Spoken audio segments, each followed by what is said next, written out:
კორუმპირებული ვახუშტი მენაბდის გადასაწყვეტი არ არის საქართველოს მესამე პრეზიდენტის პლაკატი იქნება თუ არ იქნება აქციაზე ეს არის ამ მომრჩევლის გადასაწყვეტი.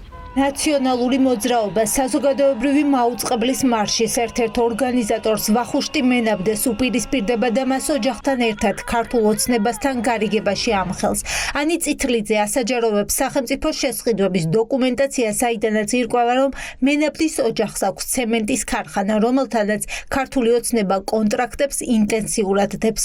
ვახუშტი მენაბდე თვითონ იყო უშუალოდ ჩართული ბეტონის ქარხნის ლიცენზიის მოპოვებაში, სადაც იყენებდა თავის კავშირებს არჩილ თალაკვაძესთან და ირაკლი კობახიძესთან. ის არის არჩილ თალაკვაძის და ირაკლი კობახიძის უახლოესი მეგობარი. ის მონაწილეობდა ასევე იმ კრიმინალურ გარჩევებში, რაც ბეტონის ქარხანასთან ქარხანის ნებართვას უკავშირდებოდა. შესაბამისად, მას ასევე ის მონაწილეობს საოჯახო ბიზნესში, ამ მენაბდეების მარნის, არჩილ თალაკვაძის ძმის მეთაურობით ოზურგეთში მათ არგებენ სპეციალურად პირობებს ატენდეროთ, რომ მხოლოდ ამ კომპანიას ჰქონდეს შესაძლებლობა, რომ ეს ტენდერები მოიგოს და ისმის კითხვა, ამ ქვეყანაში არაფერი ატკატების გარეშე არ ხდება და ვის აძლევს ატკატს ვახუშტი მენაბდის ოჯახი ოზურგეთში და არა მხოლოდ ოზურგეთში, როდესაც ამ რაოდენობით ტენდერებს იგებს. მოგებული ტენდერები, კავშირები არჩილ თალაკვაძესა და ვახუშტი მენაბდეს შორის უმყარებთ ნაციონალურ მოძრაობაში პოზიციას, რომ საზოგადოებრივი მაუწყებლის მარშზე, რომლის ერთ-ერთი ორგანიზატორიც ვახუშტი მენაბდეა, სწორედ ამ გარიგების გამო არ ისმის მიხეილ სააკაშვილის მხარდამჭერი განცხადებები. ასე გამოიყურება ნაცი-ქოციას იდეოლოგების რეალური სახე.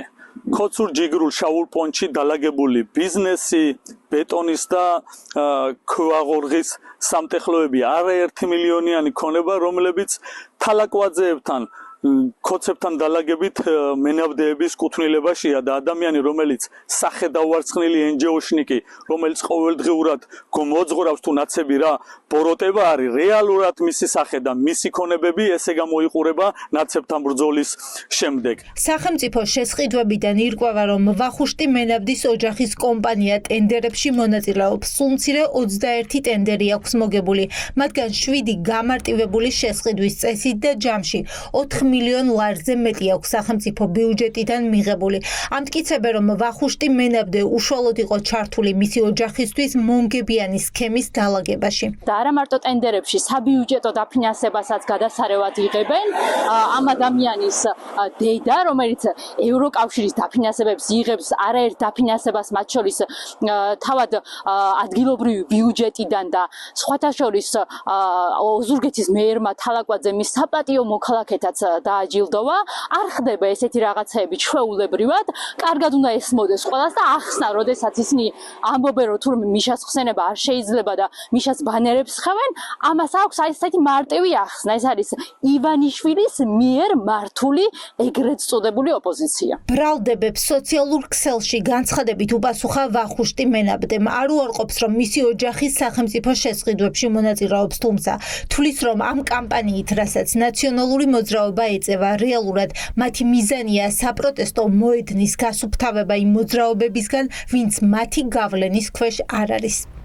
ნაციონალურმა მოძრაობამ გადაწყვიტა ამ ომში ან საკუთარი დღის წესრიგი მოახვიოს ხვებს თავს, ან წინააღმდეგობის ველი მოისუფთავოს და ასე იქცეს რეჟიმის ერთადერთ ალტერნატივად.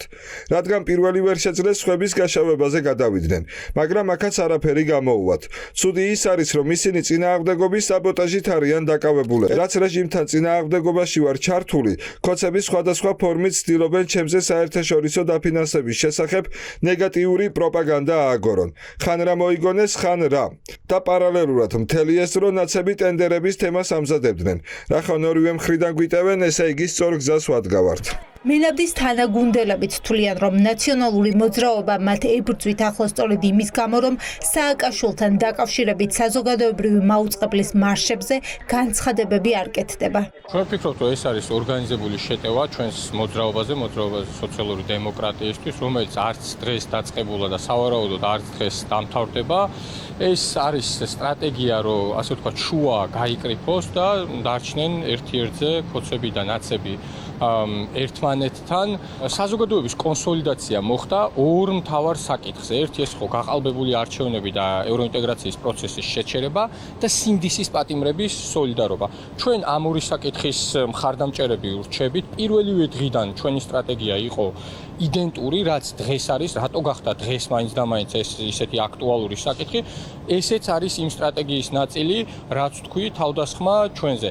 საზოგადოებრივი მაუწყებლის შენობიდან 200 დღეზე მეტია, რაც უწყვეტი პროტესტის მონაწილეები საპროტესტო სტარტს იღებენ და რუსთაველის გამზირზე საპროტესტო აქციას უერთდებიან.